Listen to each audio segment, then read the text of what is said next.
presenting results on the CVD synthesis, functionalization and CO2 resorption of the carbon nanotube.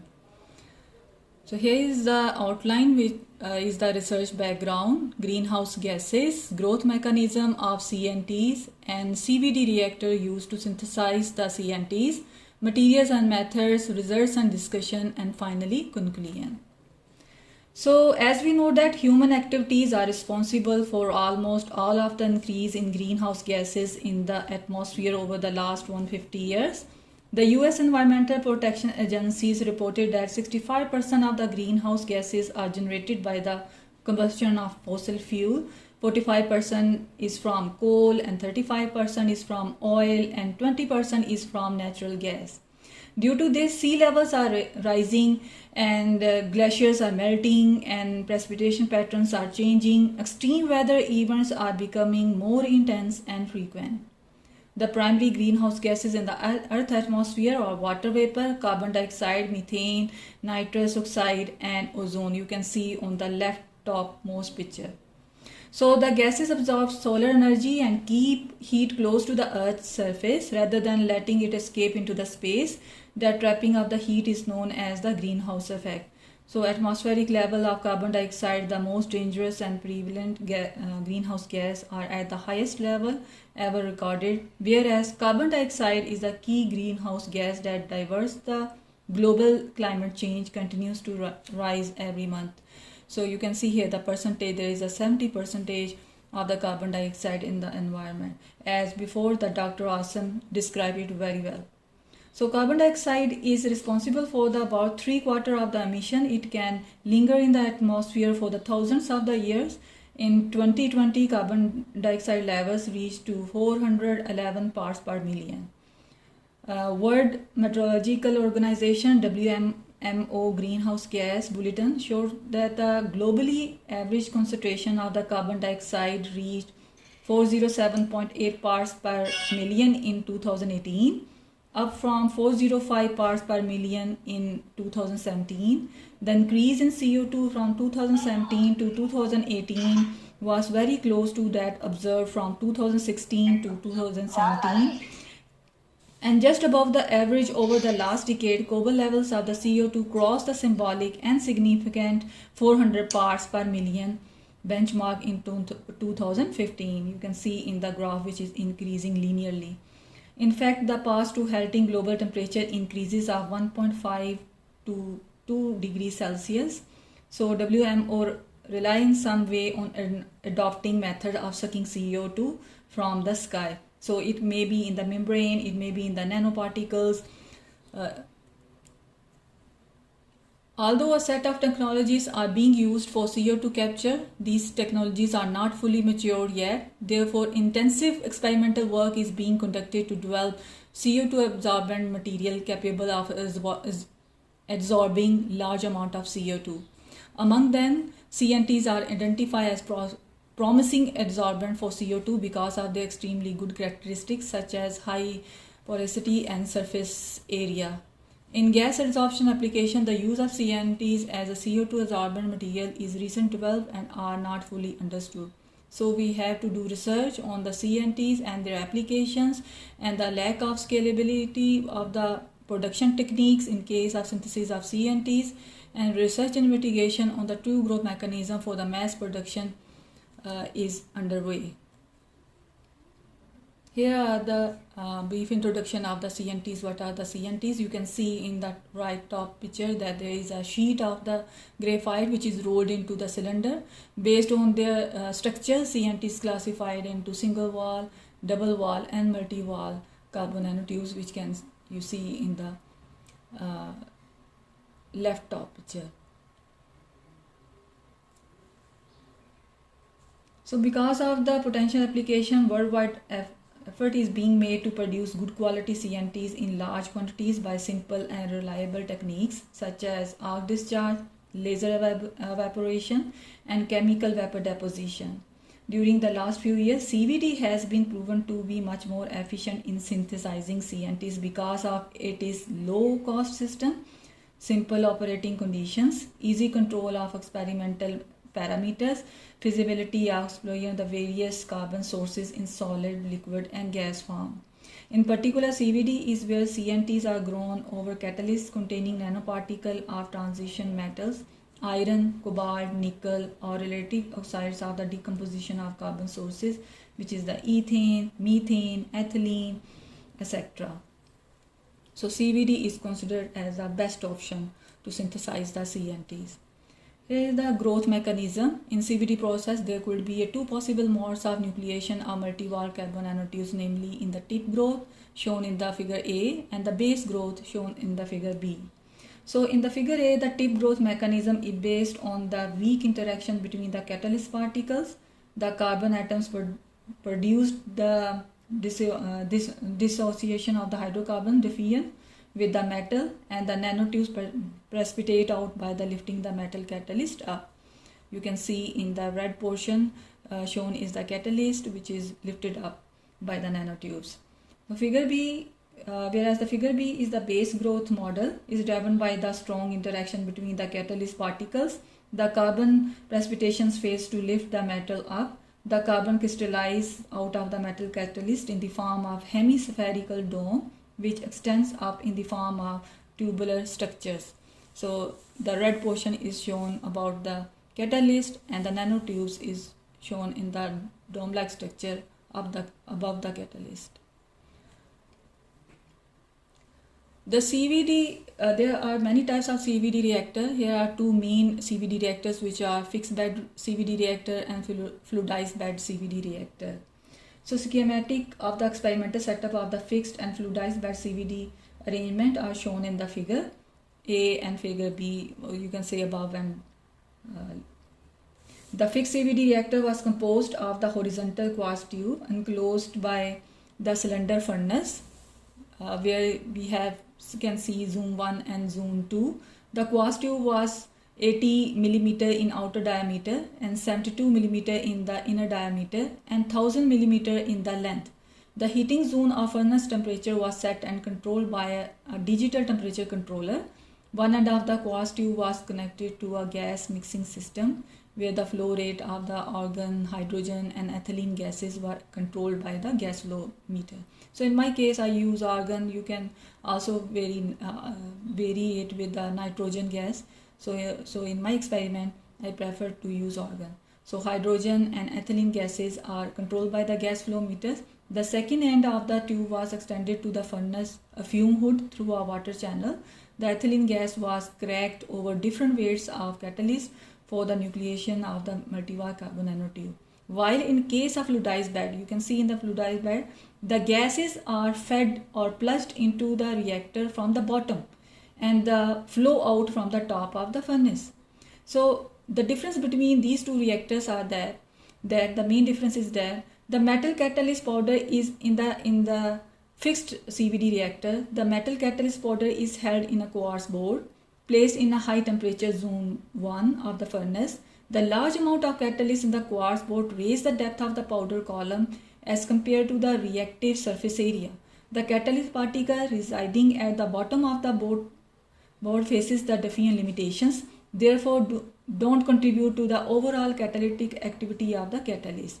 Whereas in a fluidized bed CVD reactor, mixing of the catalyst particles with the carbon precursor is possible under appropriate bed conditions such as process temperature, reaction time, bottom up gas flow rate, and it mix very well and react with the gases very well. Thus catalyst fluidized eliminates the diffusion limitation and provides larger reactive surface area for cracking the hydrocarbons over the catalyst surface for the CNT nucleation. In line with this reactor are known for the high mass and energy transfer rates, which are essentially required to attain highest carbon yield, product homogeneity and the catalyst efficiency and selectivity in the nanotube at the cost of low activation energy. So by doing the comparison of these two, the fluidized bed CVD reactor is considered best to use the high production of CNTs.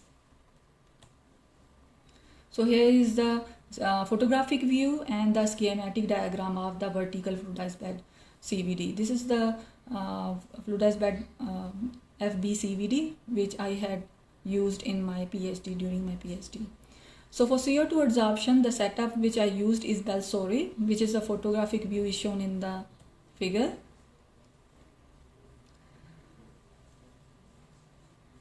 Here is the characterization, here is the flow chart of the experimental procedure adopted for CNT production and the treatment of the pristine multi-walled CNTs with acid mixtures and APTS functionalized is shown. So first is setting up the vertical CVD and preliminary test optimizing the temperature, pressure, time, flow rate, growth time, and followed by the production of CNTs in vertical CVD reactor. For CO2 adsorption, you can see that the multi-wall carbon nanotube was subjected to an acid treatment followed by the functionalization with 3-aminopropyl triethoxylene APTS. Firstly, the nanotubes were treated with a mixture of 4 molar HNO3 and H2SO4. Thereafter, both the pristine and acid-treated multi-wall carbon nanotube were functionalized with the APTS. Then characterization and testing of CO2 adsorption.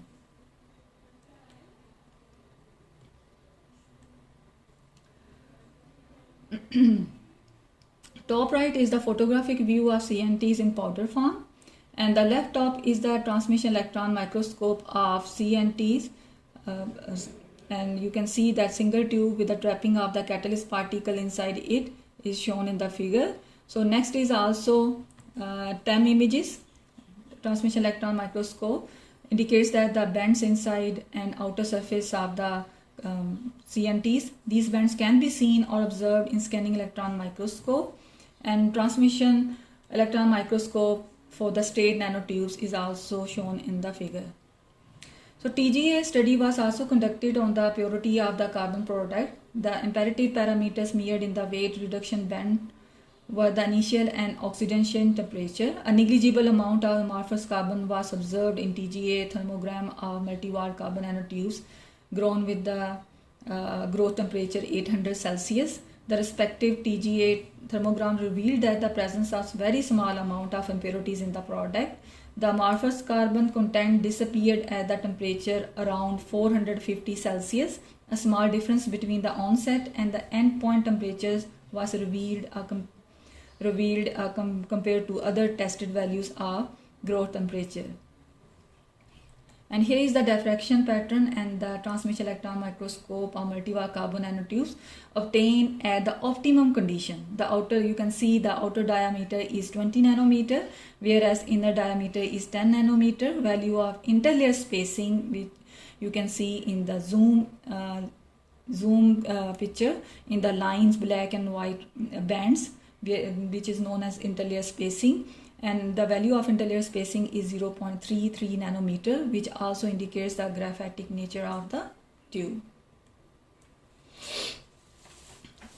These are also the TEM images. A, B, C, D shows the TEM images of multi-wall carbon nanotubes in different conditions and different variations by using different temperatures and different parameters.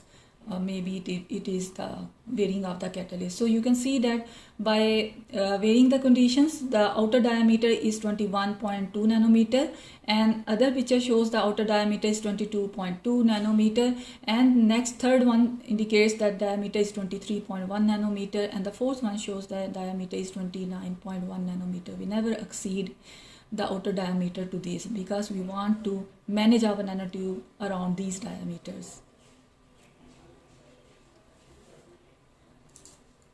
Scanning electron micrographs of pristine, acid-treated, and amine functionalized multi-wall carbon nanotubes are shown in figure A, B, and C respectively. You can see clearly that no damaging or cutting of the tubes taken place after acid treatment of multi-wall carbon nanotube.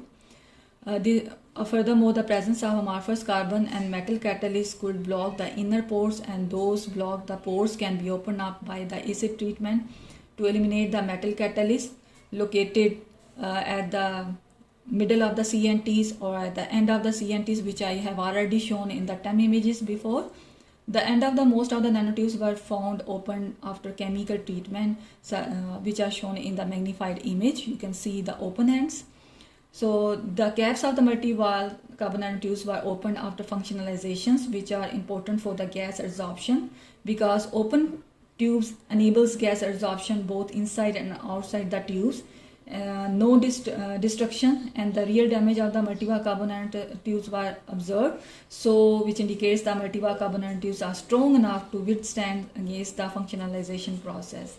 These results are also in line with the EDX, which is shown in the next right top, and it is clear from it that it is also clear from the, you can see it is shown in the picture, the inner pore blocked and the catalyst removed, and the functionalization groups added pictures of the CNTs. So these are where the interpores of the CNTs was blocked with the catalyst shaded in the blue shade and the amorphous carbon shaded in the pink. After acid treatment, catalyst and amorphous carbon removed. Additionally, and side walls of the nanotubes were found decorated with the high density of the various oxygen containing group, mainly carboxyl group. Finally, adsorption increased by the introducing the CNTs with the functional group. So I think it is more clear that the before acid treatment and after acid treatment and after functionalization, how CNTs look. FTI techniques was also employed to detect the chemical structures of the pristine and the modified multi-walled carbon nanotubes. This spectra of pristine multi-walled carbon nanotubes and acid-treated and amine functionalization are shown in the figure. So hydroxyl group OH attachment was observed on pristine, acid and amine functionalized at the wave number of 3384, 3406 and 3406 respectively. So carbon stretching of the carboxyl group, COOH group and COO group generated by the oxidation from the acids during the pre-treatment process. These findings suggest that the attachment of carboxylic groups onto the surface of the CNTs was successfully achieved through the acid treatment. The attachment of the amine groups was more crowded and intense for CNTs treated with the acid. The significant figures you can see that at 2013 and 2230 per centimeter in the FTI spectra of the functionalized CNTs, whereas the aromatic amine group can be observed through CN stretching represented by the bands at 1380 and 1135.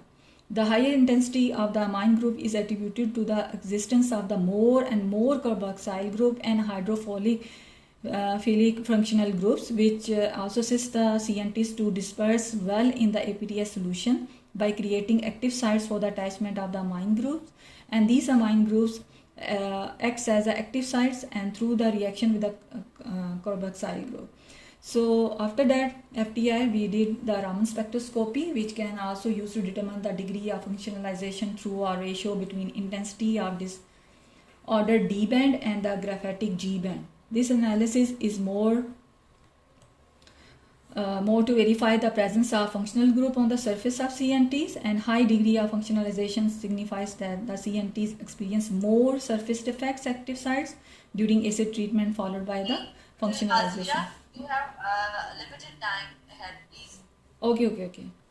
So surface area, here you can see the SAP analyzing SAP results. So you can see here the table which shows the physical properties of pristine and chemical modified multi-walled carbon nanotubes, in which you can see pristine have a 405 surface area, acid treatment had 98 and functionalized had 29. So pore volume also decreased from pristine to functionalized from 0.70 to 0.08. ID over IG ratio is 0.39 in case of pristine untreated CNTs. For the acid treated is 0.60, while as functionalization ID over IG ratio increase, which also indicates that the groups are actively functionalized.